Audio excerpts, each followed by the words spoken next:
ಗುರುಗಳೇ, ಈಗ ಕಾಯಕಲ್ಪ ಸಿದ್ಧಿ ಅಂದರೆ ವಯಸ್ಸಾಗಿರೋರು ಮತ್ತೆ ಯೌವನಕ್ಕೆ ಬರೋವಂಥ ವಿಚಾರ. ಸೊ ಇದ್ರ ಬಗ್ಗೆ ಬೇಸಿಕ್ ಚಿಕ್ಕದಾಗಿ ಒಂದ್ಸರಿ ಹೇಳಿದ್ರಿ, ಬಟ್ ಇದನ್ನು ಡೀಟೇಲಾಗಿ ಇನ್ನೊಂದು ಸರಿ ಮಾತಾಡೋಣ ಅಂತ ಹೇಳಿದ್ರಿ. ಈಗ ಅದ್ರ ಬಗ್ಗೆ ತಿಳಿಸ್ಕೊಡಿ. ಈ ಸಿದ್ಧಿ ಯಾವ ರೀತಿ ಕಾಯಕಲ್ಪ ಸಿದ್ಧಿ? ಇದು ಕಾಯಕಲ್ಪ ಸಿದ್ಧಿ ಅಂತ ನೋಡ್ರಿ, ಏನು ದೊಡ್ಡ ದೊಡ್ಡ ಯೋಗಿಗಳು ಸಿದ್ಧ ಪುರುಷರು ಎಲ್ಲ ಮಾಡ್ತಿದ್ರು. ಹಾಂ, ಅದು ಎದಕ್ಕೆ ಮಾಡ್ತಿದ್ರು ಅಂತಂದ್ರೆ ಹಾಂ, ಅವರು ಸಾಧನ ಇನ್ನೂ ಆಗಿಲ್ಲ. ಓಕೆ. ಆ ಟೈಮ್ನಾಗ ವಯಸ್ಸಾಗ್ಬಿಟ್ಟೈತಿ, ಶರೀರ ಶಕ್ತಿ ಕುಂದಿಬಿಟ್ಟೈತಿ. ಹಾಂ, ಹಿಂಗಿದ್ದಾಗ ಏನೈತಿ, ಇನ್ನು ಈ ಶರೀರ ನಮ್ಮ ಸಾಧನಕ್ಕೆ ಸಾಥ್ ಕೊಡೋದಿಲ್ಲ ಅಂತೇಳಿ ಹೊಳ್ಳಿ ಅವರನ್ನು ಕಾಯಕಲ್ಪ ಚಿಕಿತ್ಸೆ ಮಾಡಿಕೊಂಡು 80 ವರ್ಷದಿದ್ದ ಮತ್ತೆ 20 ವರ್ಷಕ್ಕೆ ಇಳಿಸ್ತಿದ್ರು ಅವರು. ಓಕೆ. 20 ವರ್ಷಕ್ಕೆ ಇಳಿಸಿ ಆಮೇಲೆ 20 ವರ್ಷದ ಮನುಷ್ಯಾಗ ಹೆಂಗೆ ಶರೀರ ಇರುತ್ತೆ ಆ ರೀತಿ ಶಕ್ತಿ ಇರುತ್ತೆ, ಆ ರೀತಿ ಕಾಣಕತ್ತ. ಓಕೆ. ಮತ್ತು ಆಯುಷ್ಯನೂ ಸಹಿತ ಮತ್ತೆ ಬೆಳಿತೈತಿ, ಮತ್ತೆ ವೃದ್ಧಿ ಆಗುತ್ತೆ, ಆಯುಷ್ ವೃದ್ಧಿ ಆಗತ್ತೆ. ಆಯುಷ್ ವೃದ್ಧಿನೂ ಆಕೈತಿ, ಮತ್ತು ಅವ್ನ ಶರೀರ 80 ವರ್ಷದ 20 ವರ್ಷಕ್ಕೆ ಬರುತ್ತೆ. ಆ ಯೌವನ ಇದು ಆಕ್ಟಿವಿಟಿ ಇರುತ್ತೆ, ಅವೆಲ್ಲ 20ಕ್ಕೆ ಬರುತ್ತೆ, ಶಕ್ತಿ ಬರ್ತೈತೆ. ಇದನ್ನು ಮುಂಚೆ ಕೆಲವೊಂದಿಷ್ಟು ಯೋಗಿಗಳು ಮಾಡ್ತಿದ್ರು. ಅದು ತಮ್ಮ ಸಾಧನೆ ಇನ್ನೂ ಪರಿಪೂರ್ಣ ಮುಗುದಿಲ್ಲ ಅಂದಾಗ ಈಗ ಮನುಷ್ಯನ ಜನ್ಮಕ್ಕೆ ಹುಟ್ಟಿದ್ದು ಬಂದೈತೆ. ಹೌದು. ಇನ್ನು ಹೊಳ್ಳಿ ಮತ್ತೆ ಹುಟ್ಟಿ ಬೆಳೆದು ದೊಡ್ಡವಾಗಿ ಅಂಥ ಗುರು ಸಿಕ್ಕೋ ಅವ್ನು ಮಾಡೋದು ಕಠಿಣ. ಹೌದು. ಅದಕ್ಕೆ ಇದೇ ಜನ್ಮದಾಗ ಆಗ್ಬಿಡ್ಲಿ ಅಂತೇಳಿ ಕೆಲವರು ಇದನ್ನು ಮಾಡ್ತಿದ್ರು, ಕಾಯಕಲ್ಪ ಚಿಕಿತ್ಸೆ ಅಂತೇಳಿ. ಓಕೆ. ಇದು ಸಾಧನ ಏನೈತಿ, ಇದನ್ನು ಒಳ್ಳೇದಕ್ಕೆ ಉಪಯೋಗ ಮಾಡಬೇಕು, ದುರ್ಬಳಕೆ ಮಾಡಬಾರ್ದು. ಆದ್ರೂ ಇದರ ರಹಸ್ಯ ನಾನು ಬಿಡಾಕತ್ತೀನಿ. ಮತ್ತು ಇನ್ನೂ ಒಂದು ಏನಪ್ಪ ಅಂದ್ರೆ, ಇದು ಅಂಥ ಕರ್ಮಿಷ್ಠರಿಗೆ ಪಾಪಿಷ್ಠರಿಗೆ ಆ ಜಾಗನ ಮುಟ್ಟಕ್ಕಾಗೋದಿಲ್ಲ. ಅಂಥ ಜಾಗಕ್ಕೆ ಹೋಗಿ ಹೇಳ್ತೀನಿ ಇದ್ರಿಗೆ ಎಲ್ಲ ವಿಧಿವಿಧಾನ. ಇವರಿಗೆ ಆ ಜಾಗ ಮುಟ್ಟಕ್ಕಾಗೋದಿಲ್ಲ. ನಾನು ಕಾಯಕಲ್ಪ ಚಿಕಿತ್ಸೆ ಬಗ್ಗೆ ಎಲ್ಲ ವಿಧಿವಿಧಾನ ಹೇಳಿದ್ರು ಸಹಿತ ಆ ವನಸ್ಪತಿ ತೊಕ್ಕೋಬೇಕಾದ್ರೆ ಕೆಲವು ಮಂತ್ರಗಳದಾವು.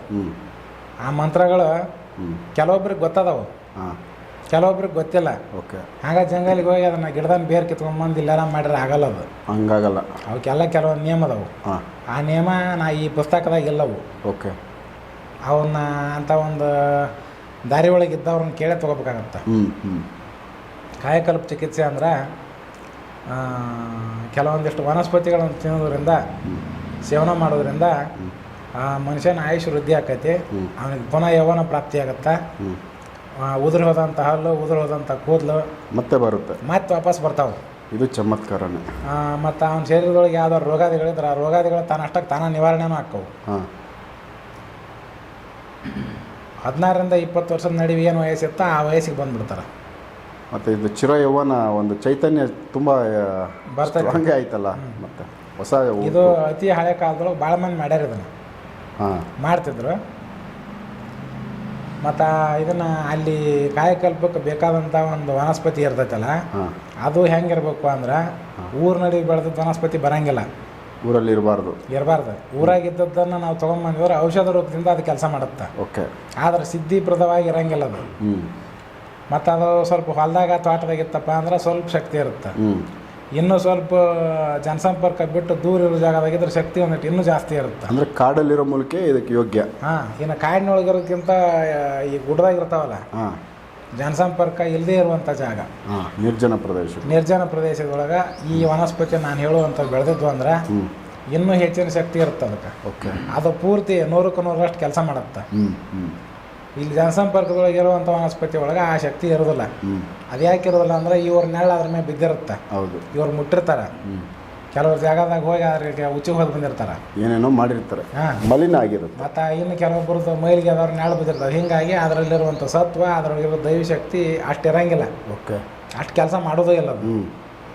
ಅವು ತೊಗೋಬೇಕಂದ್ರೆ ನಿರ್ಜನ ಪ್ರದೇಶ, ದೊಡ್ಡ ದೊಡ್ಡ ಜಂಗಲ್ಲು, ದೊಡ್ಡ ದೊಡ್ಡ ಗಿರಿ ಒಳಗಿರುವ ಪರ್ವತದೊಳಗಿರುವಂಥವು, ಅಲ್ಲಿ ಹೋಗಿ ಅವನ್ನ ವಿಧಿವತ್ತಾಗಿ ಅದನ್ನು ಪೂಜೆ ಮಾಡಿ ಅದಕ್ಕೆ ಆಮಂತ್ರಣ ಕೊಟ್ಟು ಅದನ್ನು ತೊಗೊಂಡ್ಬರ್ಬೇಕಾಗತ್ತೆ. ಓಕೆ.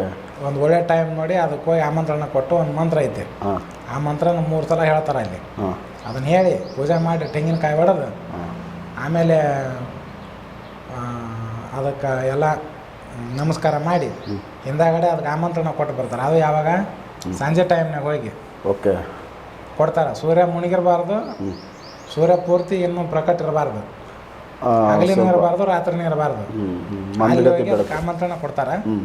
ಅದಕ್ಕೆ ಆಮಂತ್ರಣ ಕೊಡೋ ಮುಂದೆ ಇವ್ರ ನೆರಳು ಅದ್ರ ಮ್ಯಾಗ ಬೀಳಬಾರ್ದು, ಗಿಡದ ಮ್ಯಾಗ. ಮತ್ತು ಬೆಳಗ್ಗೆನೂ ಸೂರ್ಯೋದಯ ಆಗೋದಕ್ಕಿಂತ ಮುಂಚೆನೇ ಹೋಗಿ ಅದನ್ನು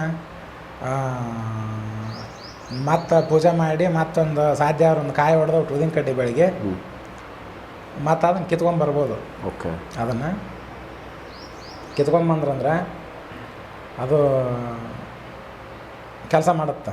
ಹ್ಞೂ ಅದನ್ನು ಕೇಳ್ಬೇಕಾದ್ರೂ ಏನಪ್ಪ ಅಂದ್ರೆ ಇದು ಈ ಉಗುರು ಮುಟ್ಟಬಾರ್ದು, ಉಗುರು ಸೋಕಬಾರ್ದು. ಎರಡು ಕೈಯನ್ನು ಉಗುರು ಸೋಕಬಾರ್ದು. ಮತ್ತು ಈ ಕಿರ್ಬಾಳು ಅದಕ್ಕೆ ಹತ್ತಬಾರ್ದು. ಕಿರ್ಬಾಳು ಟಚ್ ಆತಂದ್ರೆ ಆ ವನಸ್ಪತಿ ಶಕ್ತಿ ಹೊರಟೋಗ್ಬಿಡುತ್ತೆ. ಈ ಥರ ಎಲ್ಲ ಐತೆ. ಕಿರ್ಬಾಳು ಟಚ್ ಆಗಲಾರ್ದಂಗೆ ಅದನ್ನು ಬೇರೆ ಕಿತ್ಕೋಬೇಕು, ಅಥವಾ ಯಾವುದೋ ವನಸ್ಪತಿ ತೊಗೊಳಕ್ಕೆ ಹೋದಾಗ ಈ ಒಂದು ವಿಧಿವಿಧಾನದಾಗ ತರಬೇಕು. ಉಗುರು ಟಚ್ ಆದ್ರು ಅಂದ್ರೆ ಮುಗಿತು, ಅದಕ್ಕೆ ವನಸ್ಪತಿಗೆ ಶಾಪ್ ಐತಿ. ಈ ಉಗುರು ಅದಕ್ಕೆ ಟಚ್ ಆಯ್ತು ಅಂತಂದ್ರೆ ಅದು ಶಾಪ ಇರುವಂಥದ್ದು ಏನೈತಲ್ಲ ಅದು ಪ್ರಕಟ ಆಗಿ ಆ ವನಸ್ಪತಿ ಕೆಲಸ ಮಾಡಂಗಿಲ್ಲ. ಆ ಉಗುರು ಟಚ್ ಆಗಲಾರ್ದಂಗೆ ಅದನ್ನು ತೊಗೊಂಡ್ರು ಅಂದ್ರೆ ಅದು ಶಾಪ್ ಕಟ್ಟಂಗಿಲ್ಲ. ಆ ವನಸ್ಪತಿ ನಮ್ಮ ಕೈಯಾಗ ಬಂದ ಮ್ಯಾಗ ನಮ್ದು ಉಗುರ ಟಚ್ ಆದ್ರೆ ನಡೀತಾ, ಈ ಕಿರ್ಬಾಳ್ ಟಚ್ ಆದ್ರೆ ಏನಾದರೂ ನಡೀತೈತಿ. ಬಂದ ಮೇಲೆ ಸರಿ ಅದು ನಮ್ಮ ಕೈಯಾಗ ಬರೋ ತನಕ ಇವೆಲ್ಲ ನಿಯಮ ಇರಬೇಕು. ಓಕೆ. ಅದು ಕೈಯಾಗ ಬರೋದಕ್ಕಿಂತ ಮುಂಚೆನೇ ಇವೇನಾರ ಅವು ಟಚ್ ಆದವು ಅಂದ್ರೆ ಮುಟ್ಟಿಬಿಟ್ರೆ ಅದು ಅಲ್ಲಿಗೆ ಮುಗೀತು. ಅದು ಏನೇ ಇಲ್ಲ, ನಾರ್ಮಲ್ ಏನಪ್ಪ ಅಂದ್ರೆ ಔಷಧಿ ರೂಪದಿಂದ ಕೆಲಸ ಮಾಡ್ತೈತಿ ಅಷ್ಟೇ. ದಿವ್ಯ ಔಷಧ ಆಗಿ ಕೆಲಸ ಮಾಡಂಗಿಲ್ಲ ಅದು. ಇದು ವಿಧಿವಿಧಾನ ಪುಸ್ತಕದಾಗ ಯಾರು ಹೇಳಿಲ್ಲ. ಹೌದು, ಮುಂಚಿತವಾಗಿ ಇವನ್ನ ಹೇಳಕತ್ತೀನಿ ನಾನು. ಇನ್ನೊಂದು ಮಂತ್ರ ಬರ್ತೈತಿ ಅಂತ ಹೇಳಿದ್ನಲ್ಲ, ಅದು ಒಂದು ಮಂತ್ರ ಐತಿ. ಅದನ್ನು 3 ಸಲ ಪಠಣ ಮಾಡಿ ಅದನ್ನು ಕಿತ್ಕೋಬೇಕು. ಆ ಮಂತ್ರ ಪಠಣ ಮಾಡಿದ್ರೆ ಅದು ಸಿದ್ಧಿಪ್ರದವಾಗಿ ಕೆಲಸ ಮಾಡುತ್ತೆ.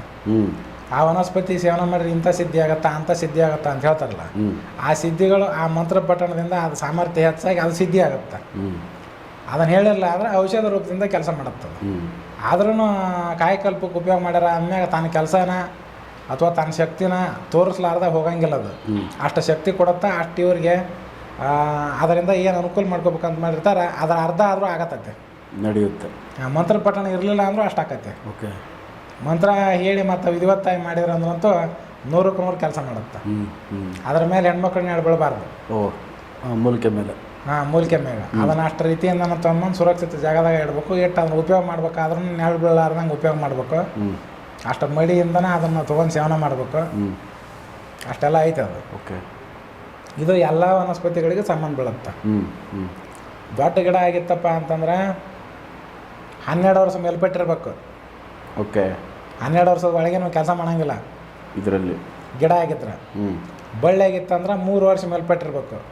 3 ವರ್ಷದ ಒಳಗಿನ ಇರ್ತಾವಲ್ಲ ಬಳ್ಳಿ, ಆ ವನಸ್ಪತಿ ಯಾವುದಕ್ಕ ಉಪಯೋಗ ಮಾಡಲಿ ಅವು ಕೆಲಸ ಮಾಡಂಗಿಲ್ಲ. ದೊಡ್ಡ ಗಿಡ ಆಗಿದ್ರೆ ಅದು 100 ವರ್ಷದ್ದಿರಲಿ 200 ವರ್ಷದ್ದಿರಲಿ ಅವು ಮಾಡ್ತಾವೆ. ಒಟ್ಟು 12 ವರ್ಷ ಮೇಲ್ಪಟ್ಟಿರ್ಬೇಕು ವೃಕ್ಷಗಳಾಗಿದ್ರೆ. ಓಕೆ. ಹಿಂಗಂತ ಅದ್ರ ನಿಯಮ ಐತೆ. ಇನ್ನೂ ಹೇಳೋದು ಅಂದ್ರೆ ಕೆಲವೊಂದಿಷ್ಟು ಏನೈತಿ ಕಾಯಕಲ್ಪಕ್ಕೆ ಸಂಬಂಧಪಟ್ಟದ್ದನ್ನು ಬಾಯಲ್ಲಿ ಹೇಳಕ್ಕೆ ಬರೋದಿಲ್ಲ. ಅದನ್ನ ಏನೋ ಮಾಡೋಕೆ ಮತ್ತು ಏನೋ ಆಗಿ ಸತ್ತಿರ್ತಾರೆ. ಅದಕ್ಕೆ ಅದನ್ನು ನೋಡೇ ಹೇಳ್ಬೇಕಾಗತ್ತೆ. ಓಕೆ. ನನ್ನ ಹತ್ರ ಒಂದು ಹಳೆಗನ್ನಡನೂ ಅಲ್ಲ ಹೊಸಗನ್ನಡನೂ ಅಲ್ಲ, ನಡುಗನ್ನಡ ಇರುವಂಥ ಒಂದು ಪುಸ್ತಕ ಐತೆ. ಓಕೆ. ಅದು ಹಳೆಯ ಪುಸ್ತಕ, ಅದನ್ನು ನೋಡಿ ಹೇಳ್ತೇನೆ ನಾನು. ಅದನ್ನು ಈ ಗಿಡಗಳ ಬಗ್ಗೆ ತಿಳಿಸ್ಬೋದಾ ನೀವು? ಯಾವ ಗಿಡನ ಬಳಸ್ಕೊಳ್ಳೋದು ಅಂತ ಹೇಳಿಲ್ಲ. ಒಂದೊಂದು ಸಪ್ರೇಟ್ ಹೇಳ್ತೇನೆ. ಸರಿ.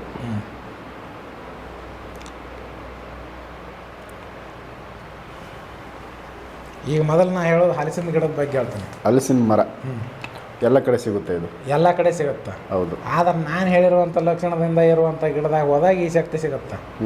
ಎಲ್ಲಿ ಬೇಕಲ್ಲಿ ಹಾದ್ಯಾಗ ಬೀದ್ಯಾಗ ಬೆಳೆದಾಗ ಉಪಯೋಗ ಇಲ್ಲ. ಓಕೆ. ಅದು ಔಷಧ ಕೆಲಸ ಮಾಡುತ್ತೋ ಅಥವಾ ಸಿದ್ಧಿಪ್ರದ ಆಗೋದಿಲ್ಲ ಅದು. ಹಲಸಿನ ಗಿಡದ ಪಂಚಾಂಗಗಳಂತಂದು ನ್ಯಾಳಿನೊಳಗೆ ಒಣಗಿಸ್ಬೇಕು. ಅಂದರೆ ಇದು ಬೆಟ್ಟದಲ್ಲೋ ಗುಟ್ಟದಲ್ಲೋ ಎಲ್ಲೋ ನಿರ್ಜನ ಪ್ರದೇಶದಲ್ಲಿ ಇರಬೇಕು ಆ ಮರ, ಆ ಥರದ್ದು. ಓಕೆ. ಪಂಚಾಂಗ ಅಂತ ಬರ್ದಿರ್ತಾರೆ ಅವರು. ಯಾವ್ಯಾವ ಪಂಚಾಂಗ ಅಂತ ಬರ್ದಿರಂಗಿಲ್ಲ. ಹೌದು. ಪಂಚಾಂಗ ಅಂದ್ರೆ ಏನಪ್ಪ ಅಂದ್ರೆ ಎಲಿ, ಅದರ ತೊಗಟಿ, ಹೌದು, ಅದರ ಬೇರು, ಆಮ್ಯಾಗ ಅದ್ರ ಹೂವು, ಹೌದು, ಮತ್ತೆ ಮುಂದೆ ಬಿಡುವಂಥದ್ದು ಏನಪ್ಪ ಬೀಜ, ಕಾಯಿ. ಬೀಜ ಬಂತು, ಕಾಯಿ ಬಂತು, ಎಲ್ಲ ಅದ್ರಾಗ ಇರುತ್ತೆ. ಇವೆಲ್ಲ ಕೂಡ ಪಂಚಾಂಗ ಅಂತ ಬರ್ತಾವೆ. ಆ ಗಿಡದ ಪಂಚಾಂಗಗಳು. ಪಂಚಾಂಗಗಳು ಪಂಚ ವಸ್ತುಗಳಾದವಲ್ಲ, ಹೌದು, ಅದನ್ನು ತಂದು ಏನು ಮಾಡೋದು, ನೆರಳಿನೊಳಗೆ ಒಣಗಿಸಿ ಕುಟ್ಟಿ ಪುಡಿ ಮಾಡಿ ಪೌಡ್ರ್ ಮಾಡ್ಬೇಕು. ಅದನ್ನೊಂದು ತೊಲಿಯಂಗೆ 1 ವರ್ಷದ ತನಕ ಜೇನುತುಪ್ಪದಾಗ ಸೇವನೆ ಮಾಡ್ಬೇಕಾಗತ್ತೆ. ಓಕೆ. ಜೇನುತುಪ್ಪದಾಗ ಸೇವನೆ ಮಾಡೋದ್ರಿಂದ ಒಲಿ ಫಲಿತ ಅಂದ್ರೆ ಉದುರುವಂಥದ್ದು ದೂರ ಆಗಿ ಬಾಳೆ ಕೂದಲು ಬರ್ತಾವೆ. ಸೊ ಈ ಥರ ನಡೆಯುತ್ತೆ.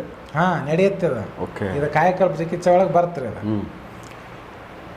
ಮತ್ತು ಅವನ ಶರೀರ ಏನಾಕೈತಪ್ಪ ಅಂದ್ರೆ ಇವು ಚರ್ಮ ಎಲ್ಲ ಮುದ್ದೆಗಿರ್ತಾವಲ್ಲ, ಹೌದು, ಅದು ಏನಾಕೈತಿ ಮುದ್ದೆ ಆದದ್ದು ಹೋಗಿ ಮೊದಲಿನಂಗೆ ಬಿಕ್ಕೊಂತವಲ್ಲ, ಟೈಟ್ ಆಗುತ್ತೆ. ಟೈಟ್ ಹಾಕವು. ಹಾಂ ಹಾಂ ಅದು ಜೋತ್ ನೋಡಕ್ಕೆ ಬಿದ್ದಿರೋದು ಬೇಸ್ ಚರ್ಮ ಗಟ್ಟಿ ಟೈಟ್ ಆಗುತ್ತೆ ಈಗ ಹೆಂಗು ಒಂದು ಯೌವನ ಬಂದಂಗೆ ಆಗುತ್ತೆ ಹಂಗಾಗತ್ತೆ. ಹಾಂ ಮತ್ತು ಶರೀರಕ್ಕೆ ಏನಪ್ಪ ಅಂದ್ರೆ ಆ ಒಂದು ಆನೆ ಬಲ ಬರುತ್ತೆ. ಅಷ್ಟು ಶಕ್ತಿ. ಹಾಂ ಒಂದು ಆನೆ ಬಲ ಅಂತ ದೊಡ್ಡ ಶಕ್ತಿ ಅದು. ದೊಡ್ಡದೆ ಮನುಷ್ಯನಿಗಿಂತ ದೊಡ್ಡ ಶಕ್ತಿ ಅಲ್ಲ. ದೊಡ್ಡ ಶಕ್ತಿ. ಹೌದು. ಇದು ಒಂದು ಈ ಹಲಸಿನ ಗಿಡಕ್ಕೆ ಸಂಬಂಧಪಟ್ಟದ್ರಾಗ ಒಂದು ಭಾಗ ಇದು. ಓಕೆ. ಒಂದು ಭಾಗ ಇಷ್ಟು ಹೇಳ್ತೈತಿ. ಏನು ಎರಡನೇ ಭಾಗ ಐತಿ ಮತ್ತು ಮುಂದೆ. ಇವನೇನಪ್ಪ ಅಂದ್ರೆ ಒಂದು ನಿಖರವಾಗಿ ಏನಪ್ಪ 120 ವರ್ಷ ಬದುಕ್ತಾನೆ ಮನುಷ್ಯ. ಅದರೊಳಗೆ ಒಂದು 1000 ವರ್ಷ ಅಂತ ಹೇಳ್ಯಾರ. ಈ ಕಲಿಯುಗಕ್ಕೆ 120 ವರ್ಷ ಪರಿಪೂರ್ಣ ಆಯುಷ್ ಬದುಕ್ತಾನೆ. ಓಕೆ. 100 ವರ್ಷನೂ ಕಷ್ಟ ಅಂತದ್ರಲ್ಲಿ 120 ವರ್ಷ ನಿಖರವಾಗಿ ಬದುಕ್ತಾನೆ. ಇದ್ರೊಳಗೆ 1000 ವರ್ಷ ಅಂತ ಹೇಳ್ಯಾರ.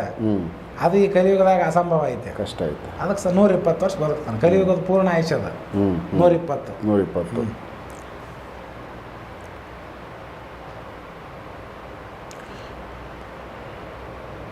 ಇನ್ನು ಹಲಸಿನ ಗಿಡದ ಹೂವು ಅಂದ್ರೆ ಕೆಲವ್ರು ಏನಂದ್ರೆ ಹೂವು ಇರೋದಿಲ್ಲ ಅದ್ರಾಗ. ಅಂದ್ರೆ ಹೂವು ಇರೋದಿಲ್ಲ ಅಂದ್ರೆ ಇಲ್ಲಿ ಬ್ಯಾಂಕ್ ಬರೀತಾರ ಅವರು.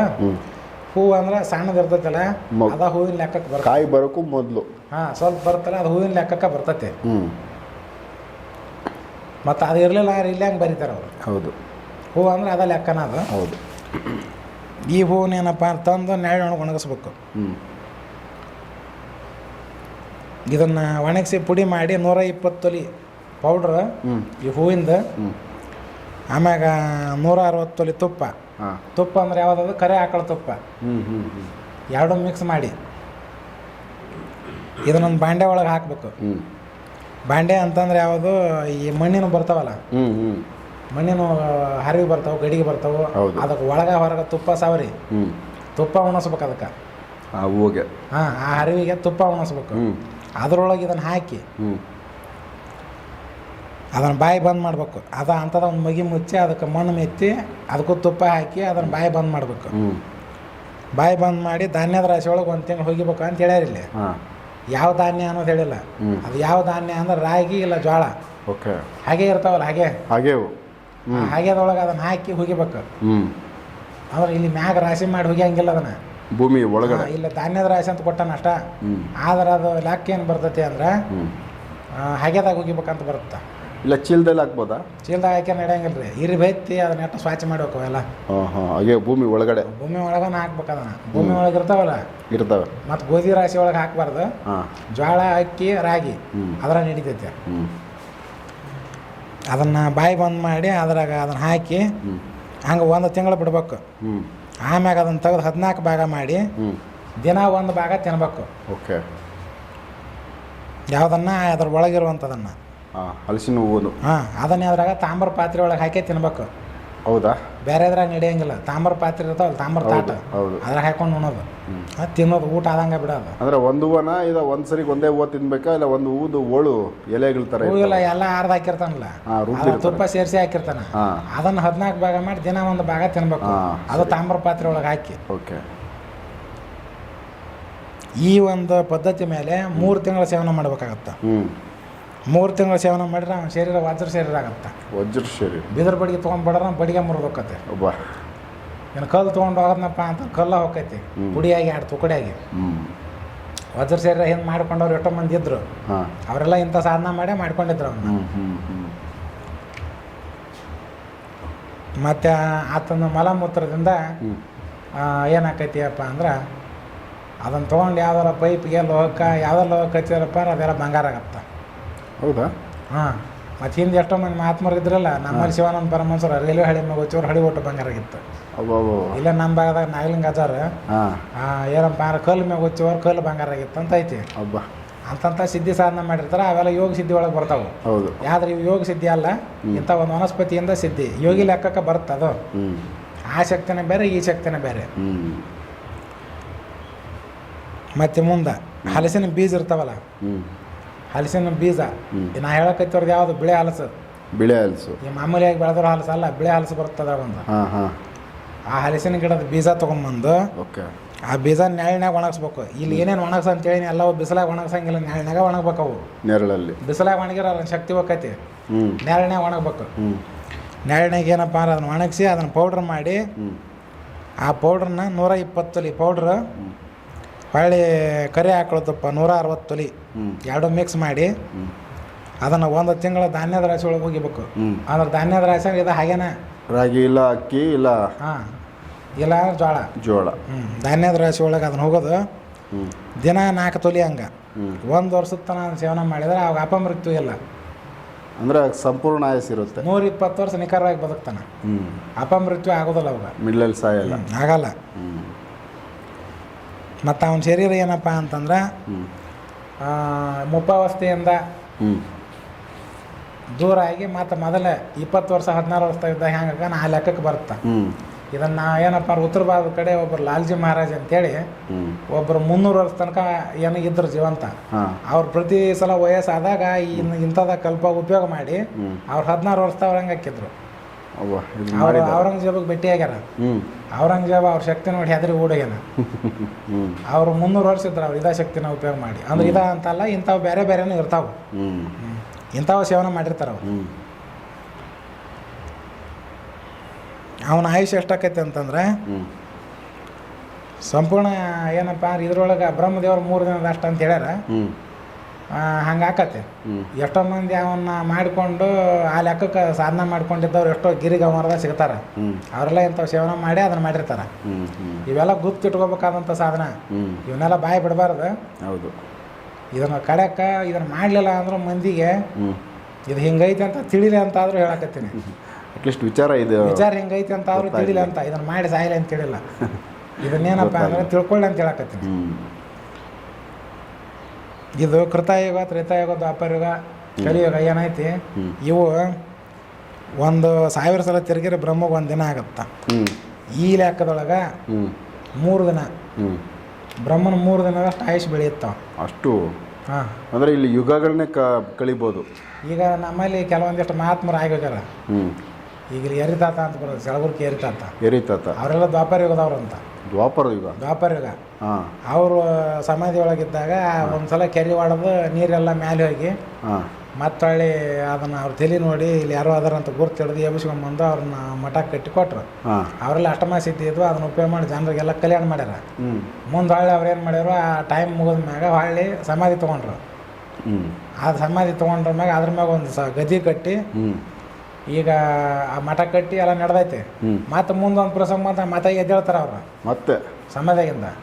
ಅಂತ ಮಹಾನ್ ಭಾವ್ರು ಏನದ್ರಲ್ಲ ಅವ್ರು ಯೋಗ ಸಿದ್ಧಿ ಅಲ್ದ ಇಂಥ ಸಾಧನ ಮಾಡಿರ್ತಾರೆ.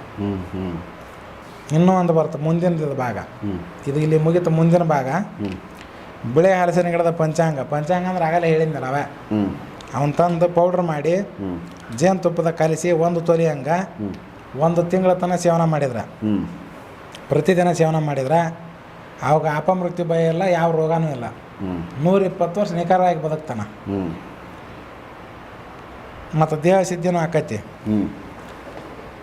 ಮತ್ತು ಇನ್ನೊಂದು ಇದನ್ನೇನು ನಾನು ಹೇಳಿದ್ನಲ್ಲ, ಇದನ್ನು ಪೂರ ಅಲ್ಲ, ಈಗ ಹೇಳಿರೋ ವಿಧಾನದಾಗ ಅರ್ಧ ಸೇವನೆ ಮಾಡಿದವಾಗ ಸಹಿತ ಅಷ್ಟು ಸಿದ್ಧಿ ಅಷ್ಟು ತಾಕತ್ತು ಬರ್ತೈತಿ. ಮತ್ತು ಇನ್ನೂ ಒಂದು ಅವನ ಶರೀರ ಹೋಗಿದ್ರಪ್ಪ ಅಂದ್ರೆ ಲಕ್ಷಾಂತರ ವರ್ಷ ತನಕ ಹೋದರೂ ಆ ಶರೀರ ಕೊಳೆಯೋದಿಲ್ಲ. ಬರೀ ಅದ್ರಾಗ ಅರ್ಧ ಸೇವನೆ ಮಾಡಿದ ಒಂದು ಕೊಳೆಯೋದಿಲ್ಲ ಅಂತ ಹೇಳ್ತಾರೆ ಅವರು. ಅದ್ರ ಭೂಮಿಯಲ್ಲಿ ಹಾಕಿದ್ರು ಕೂಡ ಅದು ಹಾಗೆ ಇರುತ್ತೆ, ಅದು ಹಾಗೆ ಇರ್ತೈತಿ, ಕೊಳೆಯೋದಿಲ್ಲ. ಅಂದ್ರೆ ಚಲೋ ಇರ್ತೈತಿ ಅಂತ. ಪೂರ್ಣ ಸೇವನೆ ಮಾಡಿದ ಅರ್ಧ ಸೇವನೆ ಮಾಡಿರ್ತಾನಲ್ಲ ಅವನಿಗೆ ಸಹಿತ ಆ ತಾಕತ್ತು ಬರ್ತೈತಿ. ಇದು ಹಲಸಿನ ಗಿಡಕ್ಕೆ ಸಂಬಂಧಪಟ್ಟಂಥ ಒಂದು ಕಾಯಕಲ್ಪ ಚಿಕಿತ್ಸೆ, ಒಂದು ವಿಧಿವಿಧಾನ ಇದು. ಇದನ್ನು ಮಾಡಿದ್ರ ಅಂತಂದ್ರೆ ಅದು ಆಕೈತಿ. ಕೆಲವು ಮಂದಿ ಮಾಡಕ್ಕೆ ಹೋಗ್ಯಾರ ಆಗಲೇ ಕೇಳ್ಕೊಂಡು. ಹೌದು, ಎಲ್ಲ ಮಾಡಕ್ಕೆ ವ್ಯವಸ್ಥೆನ ಮಾಡ್ಯಾರ. ಅದನ್ನು ಸೇವನೆ ಮಾಡೋದಂತ ಉಳ್ದೈತೆ ನೋಡಿ ಮಾಡಲಿ. ಸೊ ಇದು ಒಂದು ಹಲಸಿನ ಮರದ್ದಾಯಿತು. ನೆಕ್ಸ್ಟ್ ಇನ್ನು ಬೇರೆ ಮರಗಳು, ಬೇರೆ ಮರದ್ದು ಹೇಳ್ತೀನಿ ಮುಂದೆ ನೆಕ್ಸ್ಟ್ ಎಪಿಸೋಡಲ್ಲಿ.